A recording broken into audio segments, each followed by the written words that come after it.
Então pega comigo aí a palavra, Gálatas capítulo 5, versículo 13. Oh, glória a Deus. Gálatas 5, 13. Eu perguntava ao Senhor, louco Senhor, de novo essa palavra. O Senhor dizia, eu estou insistindo. Eu estou insistindo, porque se eu falo, vocês não me escutam, eu tenho que insistir. Não é assim que o pai faz com o filho?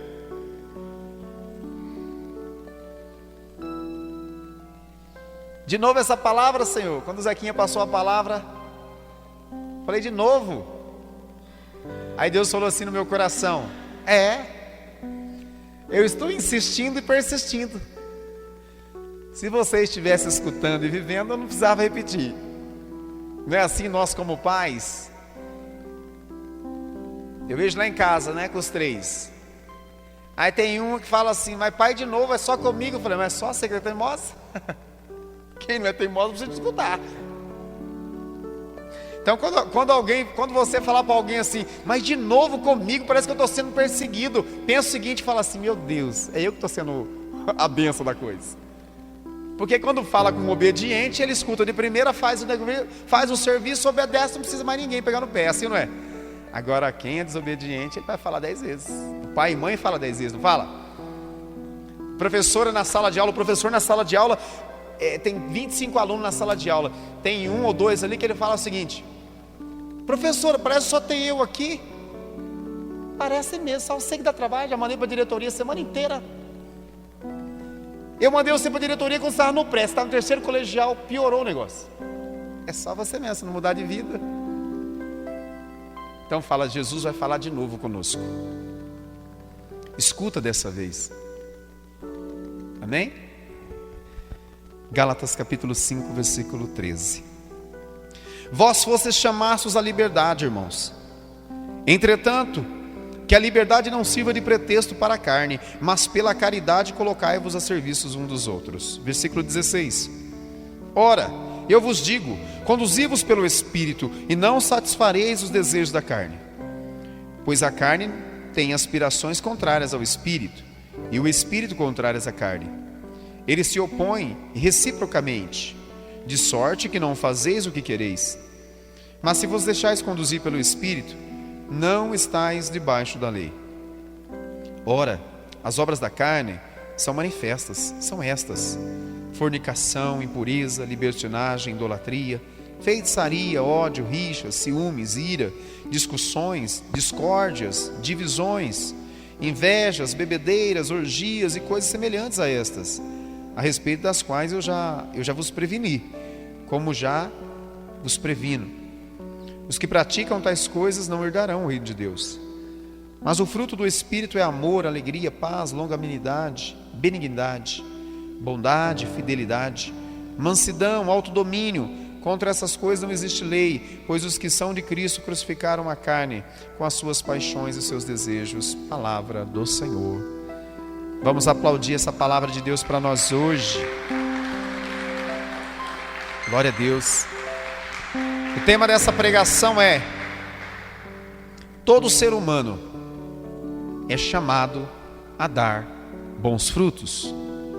Fala para o seu irmão, você é chamado a dar bons frutos.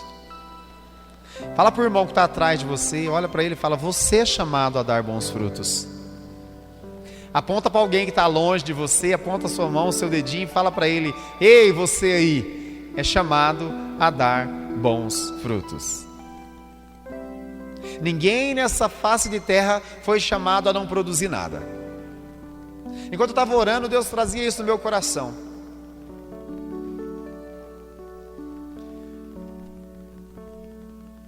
Estou vendo o Zé aqui como produtor, vou usar você, posso? Só porque é produtor. O Andrezão não está aqui, que mexe também com terra. Se tiver mais alguém que mexe aí com planta, que... Mas toda vez que você vai comprar uma semente, a intenção é que todas estivessem boas, sim ou não? Porque se você compra uma semente e no meio daquele tanto de semente tem uma quantidade enorme que estão estragadas, você leva prejuízo, sim ou não? Ninguém vai comprar uma semente para comprar uma semente estragada. É tanto que há diferença de preço. E quando o cara vai vender, ele fala assim: não, essa é mais cara. Ah, mas você vai ver. Poucas delas serão inférteis. Quando Deus fez o ser humano, quando Deus nos criou, quando Deus ali no ventre materno e antes já desejou no coração desde a criação do mundo, Deus te fez para dar bons frutos e me fez para dar bons frutos. Foi assim com todos nós, é assim com todos nós.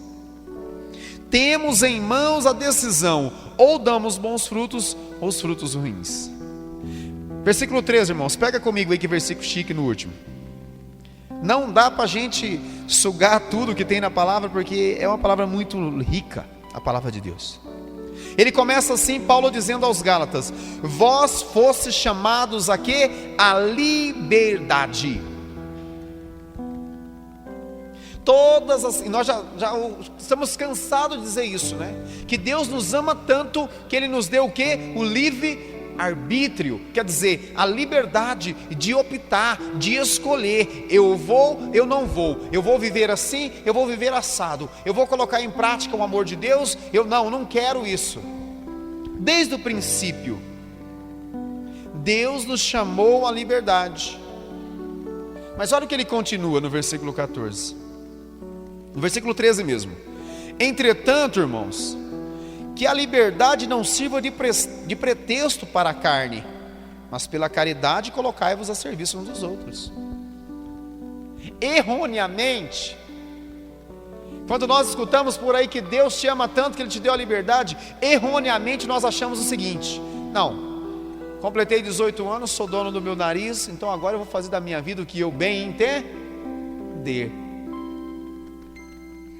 E a gente acha que isso é liberdade. Não, agora estou, como diz, né? Passarinho vai voar do ninho. Mas São Paulo, exortando aos Gálatas, ele diz: olha, entretanto, que a liberdade não sirva de pretexto. Ah, Deus me ama tanto, um exemplo, né? Deus me ama tanto que hoje domingo, olha, Deus vai me entender. Eu trabalhei a semana inteira, hoje eu não vou na missa, que eu estou tão cansado. Deus me ama tanto. Não, o amor de Deus não pode ser um pretexto. Eu estou usando a liberdade erroneamente num caso como esse.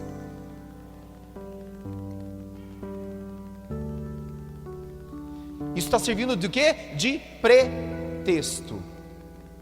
E São Paulo já chama a atenção dos Gálatas, e chama a minha atenção hoje: Ísio, não usa da sua liberdade.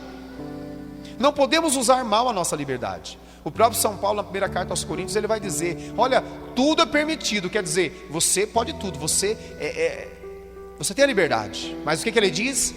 Mas nem tudo, fala para esse irmão, tudo é permitido, mas nem tudo te edifica. Fala para ele: nem tudo te convém. Tudo é permitido, mas só porque tudo é permitido eu vou fazer tudo?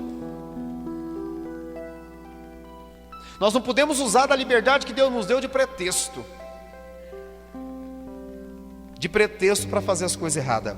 Gente, olha o que aconteceu pelo mau uso da liberdade. Lá, Gênesis capítulo 3, versículo de 1 para frente. Olha como primeiramente Eva usou da liberdade. Qual foi a consequência desse pretexto de que Deus me ama? Entrou o pecado no mundo. Aí vem o seu esposo, que também era livre, para dizer: olha, Eva, eu sinto muito, minha filha. Olha, você se vira com essa fruta agora. Ele era livre também, ela não obrigou ele. E o pretexto, depois ele quis jogar o pretexto e a culpa, né? Quem comeu? Foi essa mulher aqui, ó. E São Paulo vai dizer: então olha o que causou o mau uso da liberdade. Olha o que causou o mau uso da liberdade entre Esaú e Jacó, os dois irmãos. Deus tinha a bênção para o primogênito, que era Esaú. Ele trocou a bênção dele. Pega essa história depois, Gênesis, que você vai ver. A bênção dele, e Jacó rouba a bênção do irmão, porque ele trocou a troco de um prato de lentilhas. Usou o mau uso da liberdade dele. Olha o que o mau uso da liberdade fez com o rei Saul. Escolhido por Deus, cheio do Espírito Santo, Samuel batiza ele, derrama sobre ele, consagra ele. Mas o mau uso da liberdade de Saul, ele desobedece a Deus. E perde a moção, e perde a graça. No final da vida dele, ele vai buscar até o ocultismo que era proibido para o Senhor, e é proibido até hoje. Fala para esse irmão assim: cuidado com o uso da sua liberdade. Não faça mau uso da sua liberdade. Não usa de pretexto para o pecado. Fala para esse irmão: não usa de pretexto para o pecado. Porque a grande maioria das vezes nós usamos de pretexto para o pecado. Ai, mas só hoje. Ah, mas Deus não vai ficar bravo comigo, eu estou sempre na igreja. Ah, mas só hoje, escondidinho. Não podemos usar. E vou dar um sinal do bom uso da liberdade.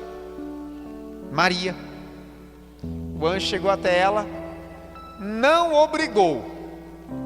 Qual foi o uso da liberdade dessa mulher? Aleluia, eis-me aqui, faça-se em mim segundo a tua vontade. Olha os frutos que nós tivemos, o fruto, né? O fruto da árvore que é Jesus Cristo. Aleluia, e ele continua dizendo, versículo 16: ora eu vos digo, conduzi-vos pelo Espírito, e não satisfareis os desejos da carne. São Paulo dizendo a nós hoje, irmãos, conduzi-vos pelo Espírito. O que é essa palavra conduzir? Essa palavra direcionar. Essa palavra, quando um pai pega uma criança e a conduz. Conduzi-vos quer dizer, andeis pelo Espírito e não pela carne. Deixe-se conduzir pelo Espírito Santo nas nossas ações. E aí ele vai continuando, né? Os desejos da carne são opostos aos desejos do Espírito Santo. E aí ele continua falando, né? Pois a carne tem aspirações contrárias ao Espírito, e o Espírito contrário à carne. Gente, isso aqui está muito claro para nós. Gente, a grande maioria das vezes, o desejo que tem imperado no meu e no teu coração é o desejo não do Espírito, mas da carne. A grande maioria das vezes, quem tem vencido em nós é os desejos da carne. Sim ou não? É só comigo? E o Espírito pede santidade, e a carne pede sombra e água fresca e pecado. E a gente cede. Gente, nós temos uma facilidade em ceder para o pecado assim, de uma maneira, né? A gente não luta. São Paulo mesmo diz: vocês não resistiu até o sangue contra o pecado. Ele fala para esse irmão: você ainda não resistiu até o sangue contra o pecado. Olha que palavra dura, hein? Ah, mas como nós cedemos, né, para o pecado. Fazemos, né? Meu Deus, São Paulo está dizendo, é o contrário. Os desejos da carne são opostos aos desejos do Espírito. São opostos. São opostos aos desejos do Espírito. E eles se opõem um ao outro, de sorte que não fazeis o que quereis, mas deixei-vos guiar pelo Espírito, e não estáis debaixo da lei. Fala para esse irmão: quem tem guiado a sua vida? Fala o nome dele, para ele entender que é com ele, não achar que é com o vizinho. Seja sincero com você mesmo. E eu preciso ser sincero comigo. Ísio, quem tem guiado a sua vida, Ísio? Você acha que é o Espírito Santo que tem guiado ainda a minha vida por completo? Não. Mas eu quero deixar Ele guiar a minha vida. No início da caminhada, no início do Atos dos Apóstolos, nós vimos todo esse tempo litúrgico. O Espírito Santo dizia para Pedro, para Paulo: olha, você tem que ir por aqui. Dizia para outro: não, não vai aqui. Agora eu e você, muitas das vezes nós não temos ouvido a voz do Espírito, gente, é só ouvido a voz da carne. A gente tem desanimado, a gente tem desistido, nós não temos orado o tanto que nós precisamos orar, nós não temos lido a palavra o tanto que nós precisamos ler a palavra, nós não temos produzido os frutos que nós vamos chegar aí nele agora. E aí ele continua, né? Aleluia. Eu vos digo, conduzir pelo Espírito Santo. Versículo 18. Mas deixei-vos guiar pelo Espírito e não estai debaixo da lei. As obras da carne são manifestas. Vamos ver um pouquinho aqui. Nós não vamos ter jeito de falar tudo, mas nós vamos só relembrar. Olha as obras da carne, olha os frutos da carne. Fala comigo aí a primeira. Fornicação. Olha um fruto da carne, né? O que é fornicação? Sexo antes do casamento. Isso é obra da carne. Ah, mas nós nos amamos. Será que ama o suficiente que estaria disposto a uma gravidez indesejada, a acolher essa criança? É isso que a igreja nos ensina.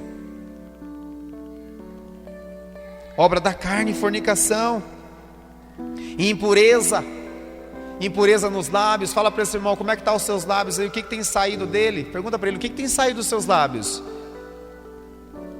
Fala para ele assim, bom, aqui na igreja é glória a Deus, mas falei lá em casa, quando ninguém está te vendo.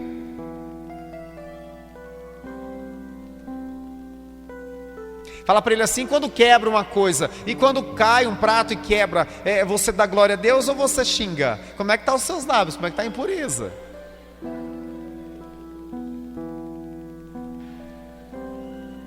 Porque dá até medo de quem vem na igreja quando cai um prato em casa. Misericórdia.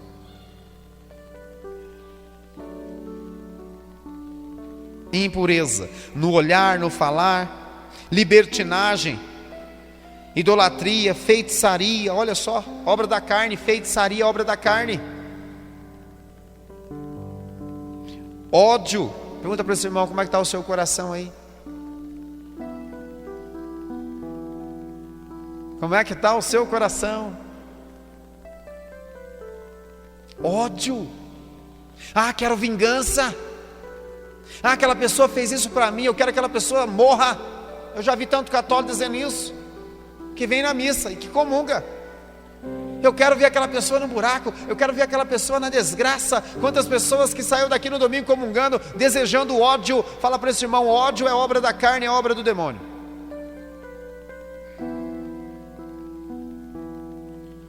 Rixas. Passa uma vida inteira com rixa de uma pessoa.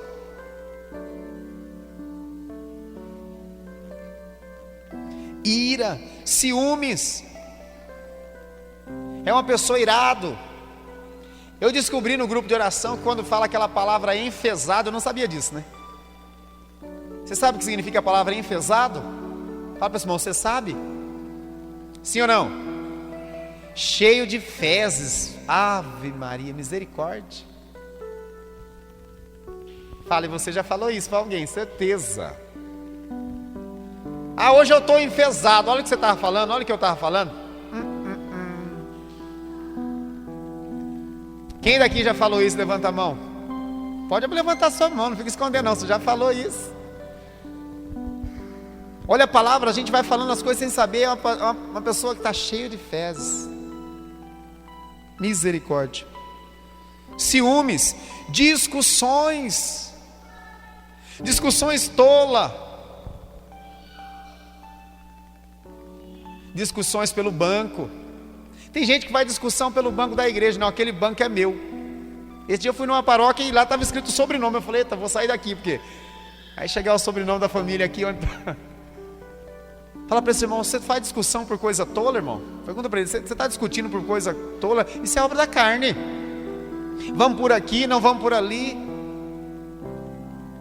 É obra da carne, gente, essas coisinhas, essas picuinhas. E a gente precisa discernir. Discórdia, divisões. Divisão, gente.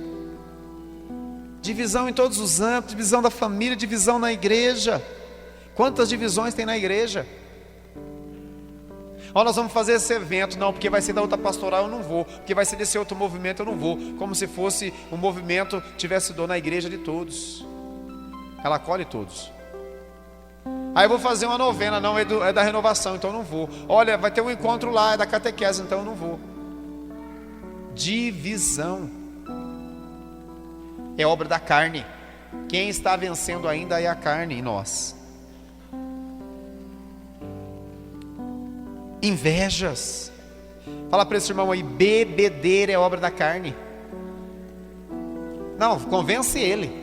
Porque eu sei que numa pregação, né, e a gente falando sobre isso, talvez já disputou no seu coração a palavra que eu disse aqui, ódio do pregador, porque falou isso. Então já é obra da carne, já muda aí de espírito e reza. A bebedeira é obra da carne, está escrito aqui. Quem acredita na palavra de Deus aí fala, eu acredito na palavra. Então está escrito. Ah, mas só um pouquinho. Ei, não, vós foi chamados à liberdade. Entretanto, não sirva de pretexto para a carne.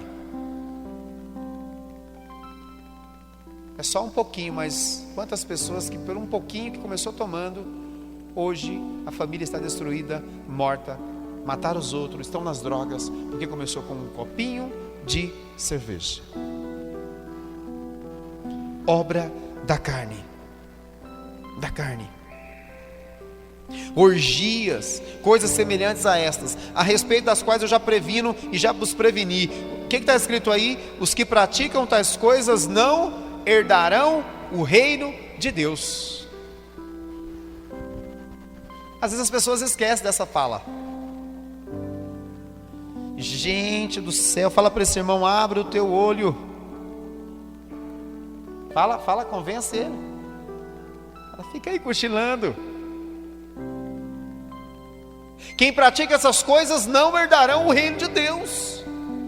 Aí como depois, quando chegar no nosso juízo, no juízo final, nós vamos falar para Jesus assim, eu não sabia desta palavra, Jesus. Ele vai mostrar para nós, porque diz a palavra de Deus, que quando chegar o dia do nosso juízo particular, após a morte vem um juízo particular. É instantâneo, morreu diante do trono de Deus. Juízo particular. E diz a palavra que ele vai pegar o livro da vida e vai mostrar, Ísio pecou aqui, Ísio, a sua vida inteira aqui. E ele vai mostrar um grupo de oração numa segunda-feira à noite, dizendo para mim e para você, você sabia, Ísio? Você sabia? Você só usou de pretexto, mas você sabia. Pega na mão desse irmão, olha nos olhos dele e fala, escuta a voz de Deus. Ele está falando com você. Não usa de pretexto. Fala para esse irmão assim, olha, não finja que não é com você, porque é com você. E é para mim também. Então fala para ele, me ajuda a largar as obras da carne e a viver melhor com as obras do Espírito. Amém? Está ficando claro? Versículo 22. Mas o fruto do Espírito, o que é o fruto do Espírito? O amor. O amor que Deus fala, amai a Deus primeiramente e depois amar o próximo como a mim mesmo. Outro fruto do Espírito, a alegria. Gente, tem faltado alegria. Eu vi a entrevista do padre Marcelo Rossi, que estava lá em Roma ontem. Ele dizia, foi isso que a renovação carismática católica trouxe para a igreja, a alegria. A igreja precisa de alegria. Fala, a igreja precisa de alegria e a igreja somos nós. Às vezes nós católicos saímos da missa com cara de velório, meu Deus do céu. Falta de derramamento do Espírito Santo. A alegria é contagiante, irmãos. A alegria contagia. E às vezes nós temos deixado que a tristeza fale mais alto. Alegria, paz. Paz. Fala para esse irmão, Deus quer derramar paz sobre a sua vida. Gente, como é bom a gente estar perto de pessoas de paz, não é verdade? E nós estamos colocando aqui que paz não significa ausência de problemas. Você já resolveu isso? Já sabe disso. Ontem, essa madrugada, faleceu uma filha de um irmão nosso do grupo de oração lá de Maracaí. Ele chama Romero. Não sei o que aconteceu, mas uma jovem. E eu liguei para ele hoje, é um irmão. Ele foi coordenador no grupo de oração, precisou se afastar para resolver algumas situações. E eu falei para ele: irmão, mesmo nós estamos longe aqui, mas não foi coincidência Deus ter levado a sua filha logo agora, nos dias de Pentecostes. É para mostrar para você que Ele está te dando força, para mostrar para você que Ele está te dando coragem, paz. Paz no meio de problemas. Paz não é ausência de problemas. Paz é um estado de espírito. E o Espírito Santo nos dá paz. Paz para resolver os problemas em casa. Porque não é fácil. Quem tem problema em casa aí, levanta a mão. Ô Glória, achei que fosse só eu. Vocês também têm? Tem lá, Zaquinha? Silvão não tem, tá bem lá na fita lá, glória a Deus. Todos nós temos problemas. Enormes. Grandes. Que muitas das vezes achamos que não vamos conseguir resolvê-los. Que muitas das vezes não temos forças para resolvê-los sozinhos.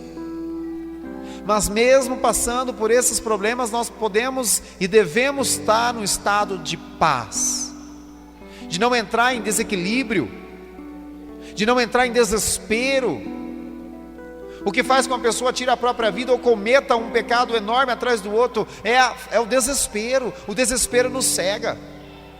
O desespero faz uma pessoa falar: não, eu vou tirar a própria vida, ou pegar uma arma, ou entrar diante de um carro, ou pular de um precipício, porque o desespero cega. E no coração dela vem o seguinte: não tem mais saída para você. Fala para esse irmão: tem saída sim para a sua vida?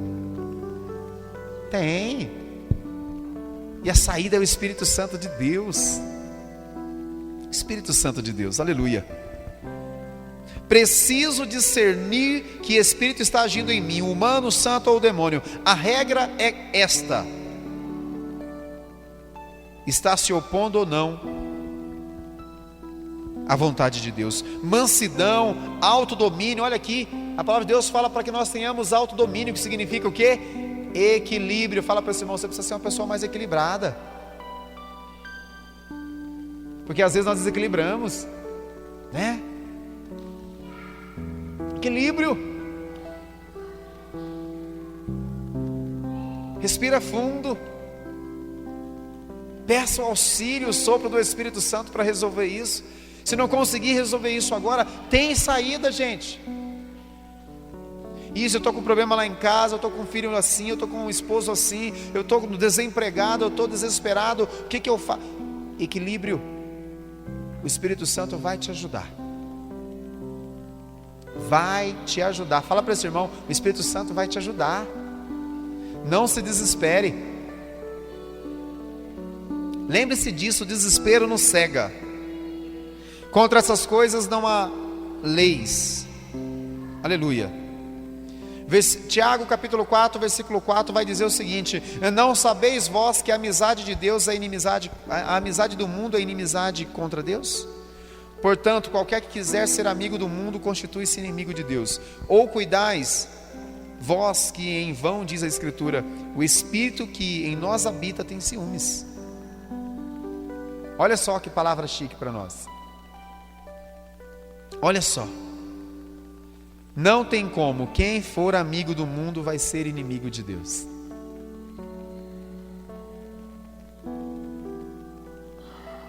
Quem for amigo do mundo vai ser inimigo de Deus. Por quê? Porque vai fazer as coisas que o mundo quer. Ontem tinha um padre lá pregando, né? O padre Luiz Fernando, que veio lá de Santa Catarina, né? Conversando com os irmãos, eu não fui, mas conversando com alguns irmãos hoje, né? E quando o padre pregava sobre bebida, sobre camisinha, alguns servos de grupo de oração, ele não pode falar isso. Se o pessoal da igreja não falar, o padre, quem vai falar? É a mesma coisa que você levar alguém num cardiologista que está com problema de coração e ele sabe que precisa fazer uma cirurgia e ele não fala para o paciente que precisa fazer uma cirurgia por respeito humano. O que vai acontecer com esse paciente? Ele vai fazer o quê? Se a palavra de Deus não for pregada para nós, e os homens e mulheres de Deus deixou para pregar, não falar a verdade, quem vai falar?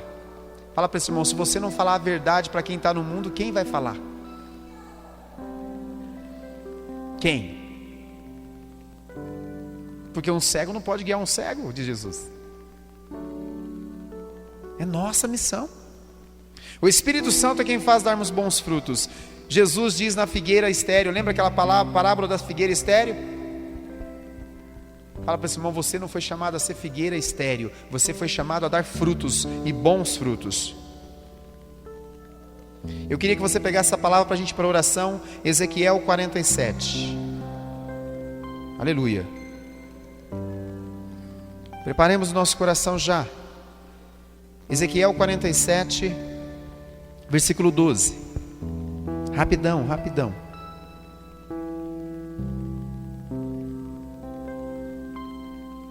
Amém?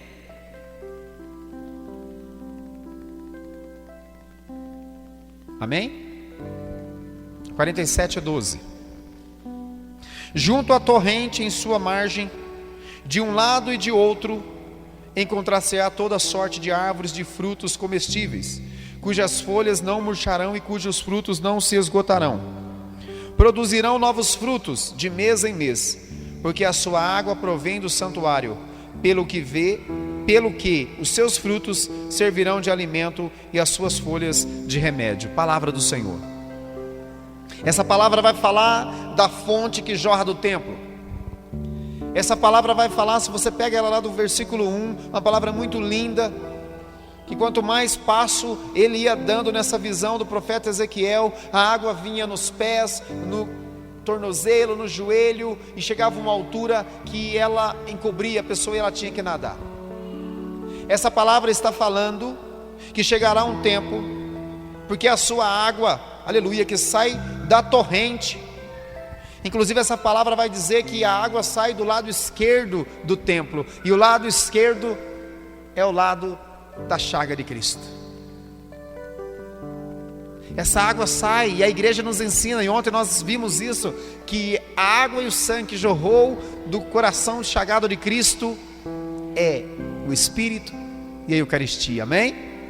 Essa palavra então está dizendo para mim e para você, que quando essa água jorra do lado esquerdo, encontrar-se-á toda sorte de árvores e frutos comestíveis, cujas folhas não murcharão e cujos frutos não se esgotarão. Deus nos levantou para dar frutos. Salmo 1 vai dizer que aquele que teme o Senhor, mesmo na velhice ele está dando frutos, nunca se acaba. E aí continua: porque a água provém do santuário, pelo que os seus frutos servirão de alimento e de suas folhas de remédio. Deus quer derramar sobre nós hoje a água do Espírito Santo. Para quê? Para que os seus frutos servirão de alimento. 1 Coríntios, São Paulo vai falar que os dons que Deus nos deu não são para nós, mas é para quem? Para a comunidade, alimentar a comunidade. Pergunto para esse irmão mais uma vez: você está fazendo com o seu dom? Você está escondendo o seu dom na gaveta? Ou você está com pretexto de que não tem dom para nos servir?